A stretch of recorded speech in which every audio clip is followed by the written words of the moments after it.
Hey guys, insight number 3. So before we get into chapter 12, 1 to 11, because chapter 12 I broke into 2 parts, chapter 11 is there. It's interesting to read, but it's more about, and it will be different in this time because it's the customs of the time, they're grooming customs. Like they were, a man having long hair was scruffy to some people, and yet to, like where Jesus came from Nazareth, it was practically mandatory. So, like the same thing for today. The grooming standards are different.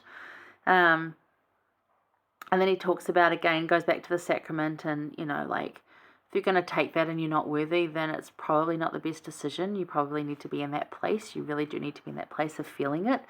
And if there's any unresolved issues, you either, make the decision of if it's a heavier issue, go see a church leader, talk it through, get them to help you. If it's something small, have a prayer and talk it out and sort that out.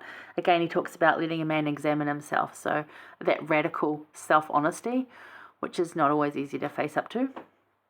Because there's a lot of things in there that we just push aside and move on with. So that radical self-honesty it's a tough one. But I like that he brings it up. I think he's been practicing this and he's recommending it. I think it's really good to do. Anyway, so we're going to look at chapter 12. So who are you? That's what I've called chapter 12. Who are you? Who are you? He says, so now concerning spiritual gifts. Spiritual gifts. We talk about this a lot. We often call them talents. But slightly different. Similar, slightly different. So in verse 3 he says, wherefore I give you to understand that no man speaking by the Spirit of God calleth Jesus accursed, and that no man can say that Jesus is the Lord but by the Holy Ghost. Now, there are diversities of gifts, but the same Spirit. So the same Spirit that lets us know Jesus is Christ, that helps us communicate, that does all those wonderful things. We talked a couple of weeks ago, don't limit the Spirit, because he's capable of so many things. He's capable of interpreting words we don't have. He's capable of knowing stuff ahead of time. He's capable of so many things, and if we just limit him to that still small voice of a comforter, like, I'm feeling a bit down, he's like, it's okay, you are limiting the capability of this awesome gift you have. So don't do that. Embrace that. Find out exactly what's available there. There's a lot. It's back 2 weeks ago. Yeah, it's in there. Anyway, and then he lists a bunch of spiritual gifts. To one's given this, to one's given that, to another faith, to some the Spirit, to another gifts of healing by the same Spirit, to another working of miracles, all those things. But it's all by that same Spirit. And our spiritual gifts are a way to glorify God. He actually gave them to us to help others and to use them to build kingdom and to make these gifts friends. I said, because they're not always. Excuse me. So we each have all diverse spiritual gifts, very many different spiritual gifts we have as a collective. That's who we are. We all have these spiritual gifts, and they differ in description from talents, yet they're also considered talents.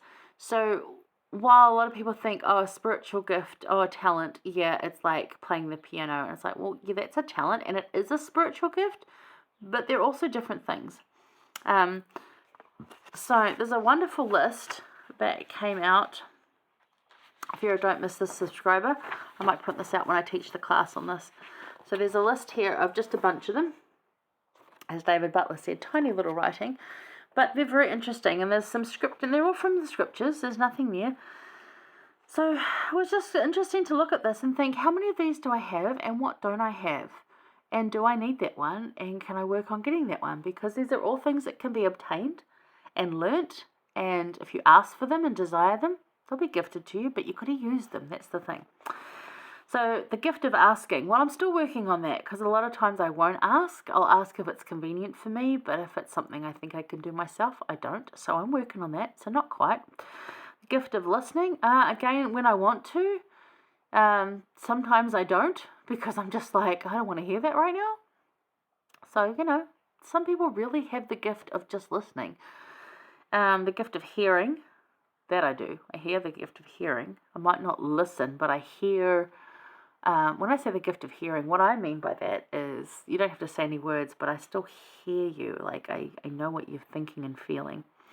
Again, tied in with discernment, which I do have as a gift. Using a still small voice. Not so good at that. I'm more of a loud hear me now voice. That's right. Being able to weep, no, I hold it back. Don't have that. Avoiding contention. On purpose, do I embrace this gift and bring it with me everywhere I go? I'm not perfect at it. I'm working on this one as well, but yeah, I want to avoid contention. I don't want any contention. There's so many in here, like being able to ponder. That's a gift. Yes, I can do that. I'm quick to observe. Okay, not always. Usually, but not always.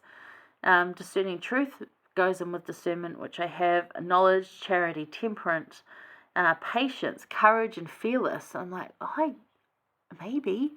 I'm not quite sure. Music? No. And there's like, even just the differences of administration. It's like, I do know that because I can separate out who's doing what. The gift of courtesy, work, humour, joy, gentleness, contrite spirit, broken heart. There's so many different ones. And I'm looking at these going, well, I have some of them. And the reason I know I have some of them is because it mentions them in my Patriarchal Blessings. That's a good place to start. But I would also recommend asking someone else that you trust. So there's a lot of them. And do we have all of these? No, of course not. However, we each have some of them, and that's why we all need each other. It's precisely why we're all needed together, because we function better together. Because if there's a whole lot of us, then more of those gifts are covered, and we function better as a people. One of the reasons we need each other. So if you desire any of these gifts, you can pray to receive them. Also develop and grow the ones you already have. So start by looking for ones mentioned in your Patriarchal Blessing, because it's a really great start. Those are should be very obvious, and work on those. And then, as I said here, like also ask trusted friends, because they often see in you what you can't see in yourself.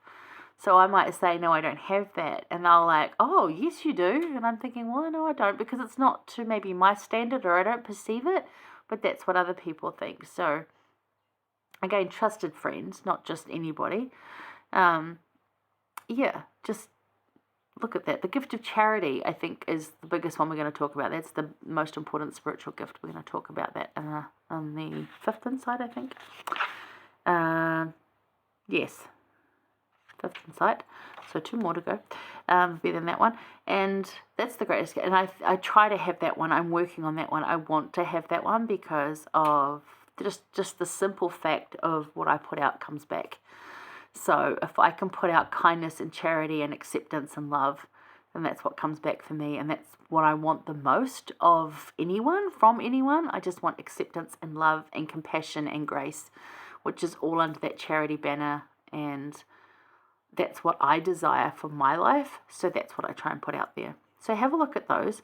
Have a look at what's there. If you want the list, you just need to sign up for the Don't Miss This email, and it's there.